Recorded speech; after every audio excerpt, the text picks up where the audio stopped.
পবিত্র ঈদে মিলাদুন্নবী ৬ সেপ্টেম্বর। বাংলাদেশের আকাশে রোববার ২৪ আগস্ট ১৪৪৭ হিজরি সনের পবিত্র রবিউল আউয়াল মাসের চাঁদ দেখা যায়নি। ফলে সোমবার ২৫ আগস্ট পবিত্র সফর মাস ৩০ দিন পূর্ণ হবে এবং আগামী ২৬ আগস্ট থেকে পবিত্র রবিউল আউয়াল মাস গণনা করা হবে। তাই আগামী ৬ সেপ্টেম্বর শনিবার পবিত্র ঈদে মিলাদুন্নবী সাল্লাল্লাহু আলাইহি ওয়াসাল্লাম পালিত হবে।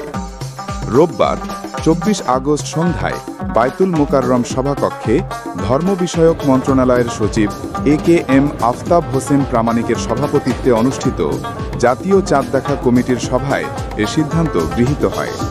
ইসলামিক ফাউন্ডেশনের সহকারী জনসংযোগ কর্মকর্তা শায়লা শারমিন স্বাক্ষরিত এক বিজ্ঞপ্তিতে এ তথ্য জানানো হয়।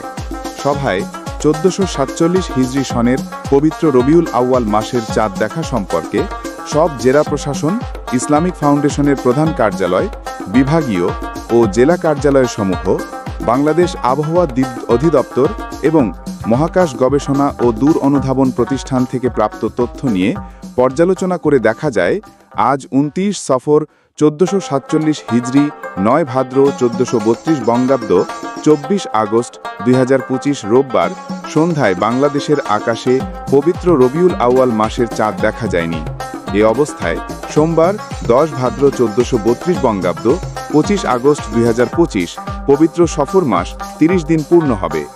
আগামী ১১ ভাদ্র ১৪৩২ বঙ্গাব্দ ২৬ আগস্ট ২০২৫ থেকে ১৪৪৭ হিজরি সনের পবিত্র রবিউল আউয়াল মাস গণনা শুরু হবে। সভায় চাঁদ দেখা সংক্রান্ত নীতিমালার খসড়া উপস্থাপন করা হলে এ সংক্রান্ত ১০ সদস্য বিশিষ্ট একটি কমিটি গঠন করা হয়।